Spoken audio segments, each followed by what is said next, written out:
Hey, welcome back to the training. I hope you enjoyed part one where we covered the why buy for your dealership. In part two here, we're actually going to start talking about your inventory ads and how you can take your on-the-ground inventory today and syndicate it to Facebook and create very awesome experiences for your consumers. And we're going to show you how you should probably break this down comparatively to what you may be doing today. So we're going to cover the guidebook here. Obviously, follow the steps on this. There are a couple caveats here, and I will just go through those as we go into here.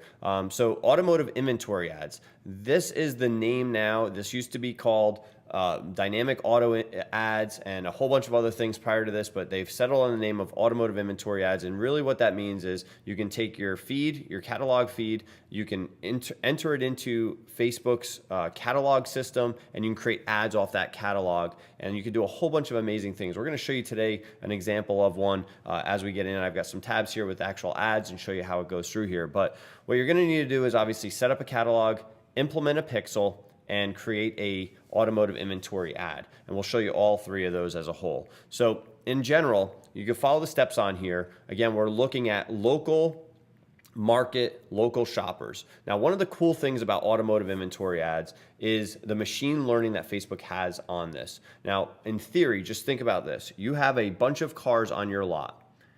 The goal is to find shoppers for the cars you have, not bring in shoppers that might be interested in cars that you don't have, but to connect cars you have to people buying cars that you have in stock today. And some of the ways they do that is they actually look across all different websites. So any website running a Facebook pixel, which by this point, almost every automotive site is running a Facebook pixel. They're gaining insight, including, by the way, endemic sites. So your cars, your auto traders, your third-party sites like that. All of those interactions are being fed back to Facebook, and Facebook can then determine, okay, this is a shopper looking for an SUV. This is a shopper looking for a sedan that is between $40,000 and $60,000. So if that shopper is in your market and you're bidding to try to get to that shopper, and your catalog has a whole bunch of sedans between $40,000 and $60,000, Facebook will proactively deliver just those sedans to those shoppers, with the goal to get them to click to go to your VDP page so that we can determine, yes, in fact, they are in market, and yes, in fact, they do care about the vehicle you have in stock, which gives us an amazing opportunity to reach low funnel shoppers for a very, very low amount of money, okay?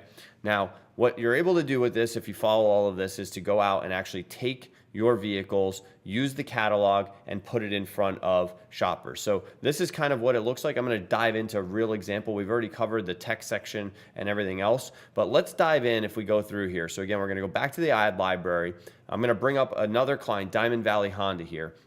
And this is where the ad previews really just stink, right? If you look at this, this is not what they look like. And I'm going to show you as we dive into the actual ad. So what I did for this one is I went behind the scenes into their ad account. I popped open customer preview links only. So exactly what it would look like if someone were to get hit with this ad, and not the way that this looks. As you can see here, if you read down on this and you see here, it says multiple this ad has multiple versions. This is an indication this is an inventory ad, okay? Now, some of the things you'll notice on here, you'll see like book test drive and check availabilities. These are not out of the box. This is not something right now you can go into your Facebook account and have as a call to action. Before we talked, there was only a few of them in there. We are in an alpha and beta test, and we continuously, part of the advantages we have is we're continuously testing with Facebook on the latest and greatest features on the clients that we have. And in this case, this client does have the latest version on this. So what we're going to do is we're going to dive over and actually show you how we do this. Now, typically what you think about is I can take my inventory, put it in front of them. You would expect someone to click on the car, go to your website, fill out a form, and voila, you sell a car same day. Unfortunately, the typical buying cycle is 40, 60, 90 days, somewhere in that. So what we have to do is build up our audience pool. But the cool part is we're going to build it up with in-market local shoppers. And like I said in video one, what we then do is we turn around and we offer our why buys. But here is a great way to go out to cold traffic. So the way we break this down is there's three parts of a funnel. Cold traffic, meaning they have no clue about you, they have not been on your website, they are in market probably for a car because we're picking up on signals on some other endemic sites or local dealers around you that this shopper is in market, but they haven't visited you yet. So what we're able to do is go out to that shopper, put an ad like this in front of them, and in that cold traffic, we assume they don't know anything about us. So we're delivering why buys right from the beginning. You can see here we offer up to 60,000 mile lease allowance. Now, These don't have to be your dealership Y buys. These could be OEM Y buys or your dealership Y buys or a combination of them as a whole. So always think, what are my key differentiators? And don't assume that your competitor is telling your customer or prospect any of that information. No one goes to a dealer's website anymore and reads the About Us page and reads the 14 other blog articles and reads all these different pieces and tries to choose your own adventure to put all that information together. It's our job as marketers to deliver the content proactively to the shopper. And so that's what we're doing here. This is a cold audience ad, which means I've got up to 200 vehicles that can be displayed through here. Each one of these proactively chosen by Facebook's machine learning algorithm based on that individual shopper. It's very, very smart. So what it can do here is if I go on any one of these, right, and I'm going to pick this red one, let's just say, I can click Shop Now. It'll bring me directly to the VDP page of that vehicle. Pretty cool, right? And from here, I want to just dive in and show you a couple things. So this is the pixel part. So the catalog enabled us to deliver those cars. The pixel now, and you're going to see, again, most people have multiple pixels. I can tell you this is our pixel. You can see here, and this is a tool here called the Facebook Pixel Helper. If you're trying to run Facebook ads, it's the #1 thing. And if you're not, it's a really cool tool to just install in your Chrome browser so you can tell what your competitors are doing as well. Now, this one is our pixel. This is another common mistake that's happening out there. People are putting more than one pixel on. So you can see they have other vendors or they have their website provider or other people. This one here has an error on there, right? You can see it's not passing the parameters properly, right? This one has an error on there. Now, the other bad part right now that Facebook doesn't tell you is that the pixel will listen to all events, which means on this case here, someone is sending us all these different events. So if someone called like here, search, someone just said this was a search event. This isn't a search event. They didn't use the search box. They didn't use that to go search for this vehicle. This is a VDP page view, right? So it's a page view, right? And if you look in here, we can start really seeing some of this information. But some of the other cool things is you can actually start telling other pieces in here, hey, this is a VDP view. So we can start going back later and actually determine how many VDP views on analytics and reporting inside of Facebook as well for this. But what this does is this tells Facebook all the different information. It's a vehicle, it's got price, it's make, model, currency, all of the information it needs to make smarter decisions, okay?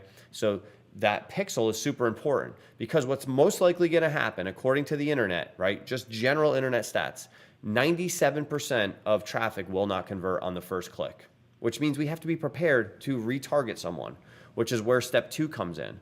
Now, if you build your ads, you have prospecting ads. Those deliver to people that don't know about you, that have not been on your website. Now what we're going to do is we're actually going to start, because they came to this vehicle and this vehicle page, we're going to show them, and then we're going to assume here they visited this silver one here. Again, and these are just ad previews. I'm not firing these off in real time. Here's 2 different versions of what we might follow them up with. One, the Amazon approach, the single item that they looked at. Okay, you added this to your basket, you inquired about this vehicle. Would you like to sign up and either check availability, schedule a test drive?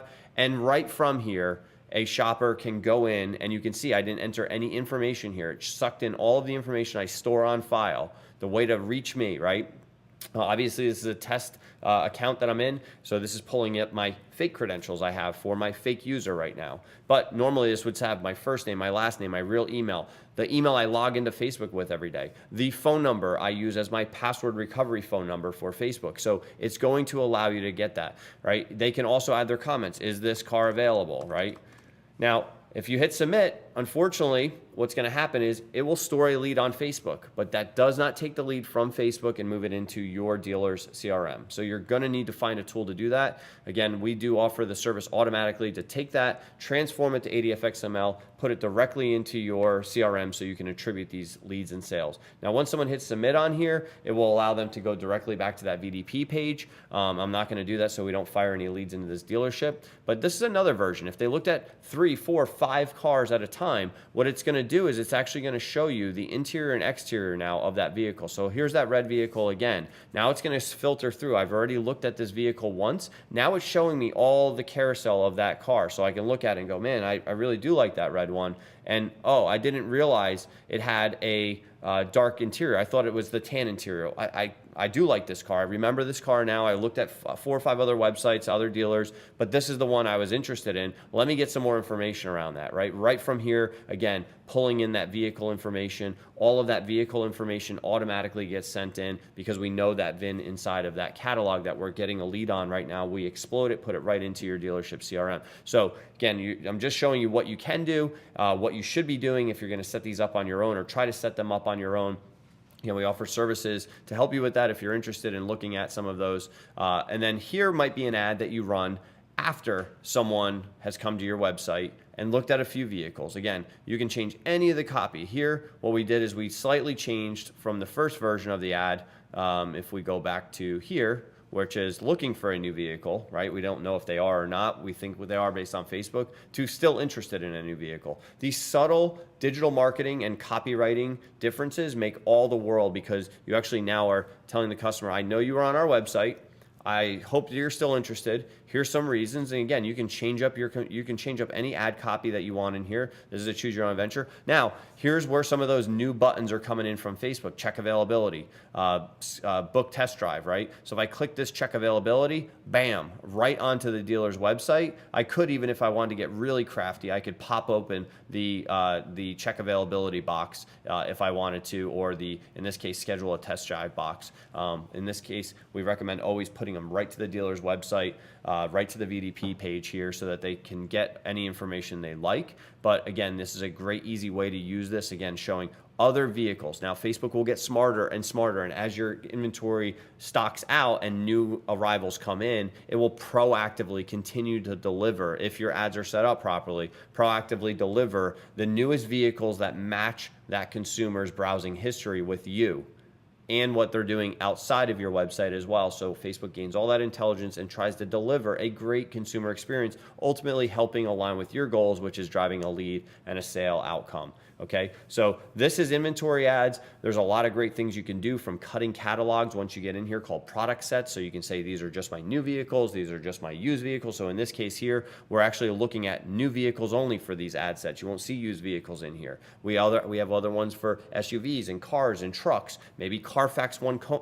owner vehicles, maybe vehicles under $15,000 delivered to subprime customers. These are all things that you can do on the platform. It's so amazing on what you can do, and you can use your live inventory, and as new vehicles shuffle in and out, it automatically delivers them out. So if you're not using these ads, if you are checking your ads against these, you should have 4, 5, 10, 15 versions of your inventory ads, all segmented out for what people are taking action on, so that they can become very smart, and you create different experiences for every single shopper that potentially could be out there. Once you set these things up and you set the ads to go, Facebook does a phenomenal job maximizing and getting you the lowest cost per click back to your dealer's website. Comparatively to Google, you're at fractions of a cost. Comparatively to any third-party cost per click site that you may be paying for deep link VDPs, super fraction of a price. So recommend checking this out and taking a look on how you can do this. Okay, so there's a lot of technical complexity. If you need any help whatsoever, please let us know. But ultimately, this is what you should be doing in this stage of the buyer journey. We'll see you soon in the next part on strategy 3